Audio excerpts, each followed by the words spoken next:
We call this segment of training, or this point of our training, is get real and get over yourselves. Okay, get real, get over yourself. Bring out your inner child. I'm stuck at about 16. So I'm playing with dogs. I'm not playing with nuclear. Now I'm in my wheelchair. My dog is there. I have my human brain. The reason I have my human brain, and at one point we trained him to do this. He's a seizure dog. We trained him to duplicate the seizure. And then I bring him out of it. Leave it. Fight. Good. Good boy.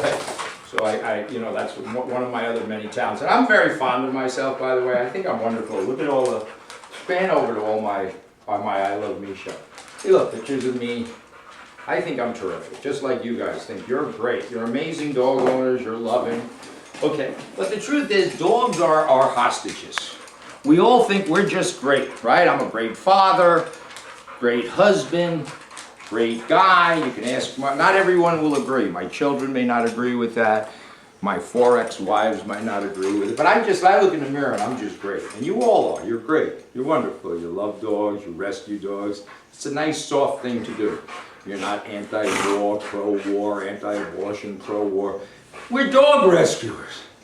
How great are we? We save dogs' lives. That's amazing. Okay, so obviously I'm being silly. Well, look at my dog. He's being silly. I'm being silly. He's allowed to do what he's doing. I'm not like, oh my God, what's wrong? Call the vet. He's having a seizure. He's scratching his back. Good boy. He may have allergies. I don't know. But he's also having fun. So anyway, let's look. This is my house. I mean, my mental factory house. House of dysfunction, we'll call it. Now, if I started doing this stuff on day one, he probably would have bit me. I can get away with a lot right now. I can't hurt him. Obviously, I don't want to hurt him. I don't want to over-control him. Most rescuers, most dog trainers, and I'll say it, they over-control the dogs. I don't ask them to sit for a biscuit. That's weird. I don't ask my children to stand at attention before I give them their peanut butter sandwiches for dinner. That's weird. I let dogs be dogs, I let humans be humans, live and let live, but we live in structure. And our society requires respect. Anyway, so I use this model of a human brain for a very important reason. This is our human brain. This houses anger, hatred, jealousy, ego, superego, your id, all those Freudian things. Guilt, we got a lot of guilt. Dogs don't have guilt. All the very complicated emotions are here. Our desire to control things may be here.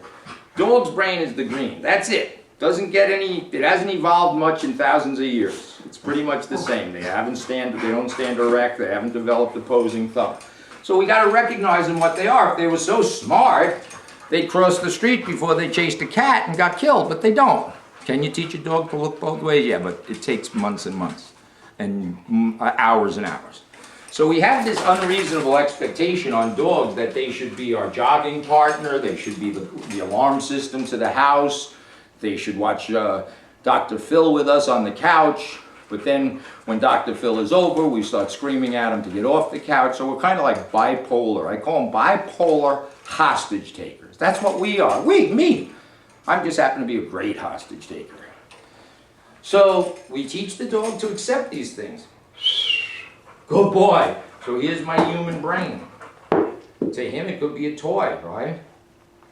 Anyway, if this is his life, this particular dog is not affectionate. That's not about a boxer. It's not about his poor years roaming the streets of Hempstead, his life experiences. Okay, so going back, and I'm sorry if I'm condescending, remember one thing. I'm having fun here. I don't take this that seriously. I'm not going home, analyzing. I'm having fun. So why do I have this on? Because we need to be, bilingual. I'm talking human to the camera. Obviously, I don't do a great job with that. But what I can do relatively well is see the world through the eyes of a dog who is 18 inches off the ground and don't know anything. I do this well. I don't have a complicated human brain. But I do know that whatever little brains I have, when I'm dealing with the dog, I have to remove my human brain, right?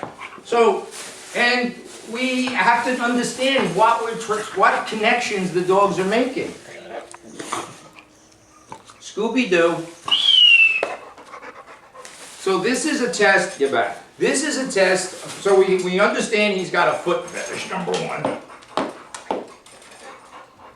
Now let's describe this to the viewers in the audience. Tell me when he attacks me. Leave it. Foot. This is, by the way, the sandwich test created by the town of Hempstead. This is a requirement, and I'm always willing to do anything that, if this means something, here's my sandwich. My food, my dead rabbit. I think there's a little rabbit in here. Here it is. I'm not holding the dog back. I'm not yelling. If he thinks that this is his, he's mistaken. And I have to teach him that it's not. Look at his head. Slowly, I'll hypnotize him. You will be a good dog. Look at him. Because why? He's motivated by food. Some of you might be motivated by money, control, ego. He's motivated by food. He wants it. But I don't use food as traditional dog trainers do. I don't use it to teach behaviors. I use it opposite. So, this is my theory. My theory based on thousands of dogs. I'm using the food opposite. Leave it. I don't want him near my wheelchair. I don't want him near here. He's not getting this. In no way in the world. The only place he's going to get a piece of this food is in his crate. So this is like you guys putting your pants on in the morning. Once we set the boundary, is this cruel? Am I teasing him? Am I teasing this dog? Does he look up? Is he getting frustrated? So am I. Oh. You know what? My human guilt. Here, let me put my hat back on. My human guilt. I feel so bad. He's so sad. Look at his eyes. I'm going to give him a piece of my sandwich. Let's just see how I do this. Follow me, please. Come on, babe. Here's my attack dog. Sit. Sit. He can't run out the door. This is day 7. Okay. Come on, guys. I'll invite you to his bedroom. Let's see how he gets this food from me. Let's see. Am I pulling it away? Oh! Oh! Clever doggy! He went to his den. I feel so much better about myself now, except I put him in this cage. Okay. Does everybody try to, please get this? The only way to communicate, he is living his world 18 inches off the ground by bipolar people. Metaphorically, of course, it may be so. Sit! Stay! Get down! Get off the couch! Do you believe this crap? He doesn't listen to a word of it. Guess why? Dogs don't speak English. All right, now I'm going to my next thing. I want to get out. We'll see about his foot fetish. I open the crate. Do I have to say S-T-A-Y? Why don't I have to say that? Because for the last 7 days, he wasn't allowed to come out of here. Without permission, just like his mommy would have. He wasn't allowed to leave the cave to go hunting on his own. They haven't evolved. They need that same leadership. Okay, okay. Good boy. Good. Did I kick him in the head? Now he's doing behaviors that somebody probably gave him food for. He sits, stays, but the only place. So isn't this nice?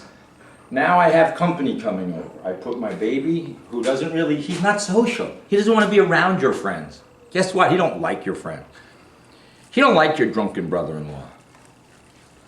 He don't like them. I don't know if he likes tomatoes. Oh my God, tomatoes? All right, I'm making fun. I have to make fun. You people, very well-intentioned, loving people drain this energy and emotion out of us. I keep it simple. So I don't use food as a reward. I tap into the dog's primal instincts. And that's what we have to forget. They're in our house now. 100 years ago, they made it to our backyard. Then they made it on our porch. Please, spare me.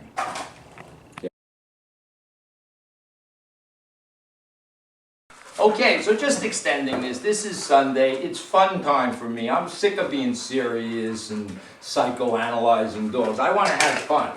So I have all my things. I got my food. Now, does anyone in the world, please, please, please email Jackie. Not me, because I don't read emails. Does anybody think that a dog thinks that this is a human hand? Dogs can sense cancerous tumors in a human body.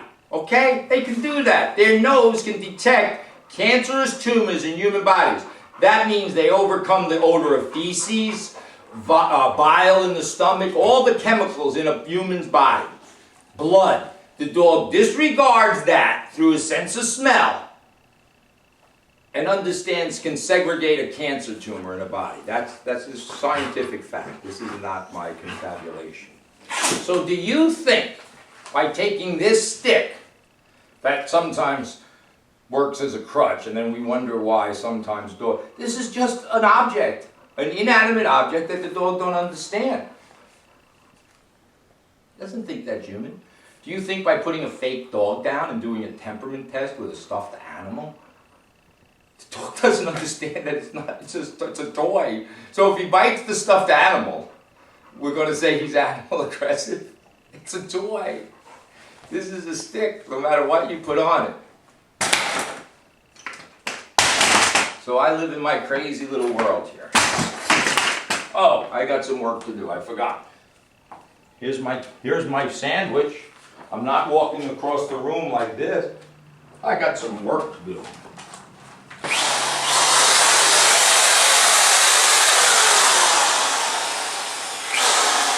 Am I scaring him? I'm not Dr. Kavok or whatever it is. This is a toy. I do my hair with it. Now he's going over near my couch. He picked up some crumbs. Am I going to go screaming and yelling? No. I got to answer the door, for there's an imaginary person at the door. Hang on. Oh, hi. Oh, it's a ghost. All right, I think we can cut. I want people to understand we're talking about energy.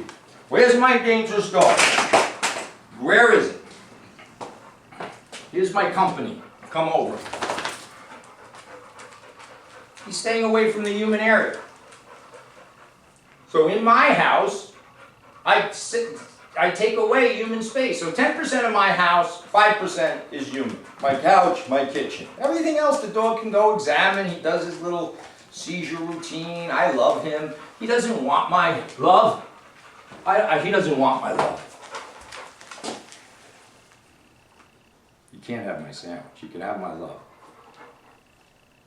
Sandwich test. Town of Hempstead passed.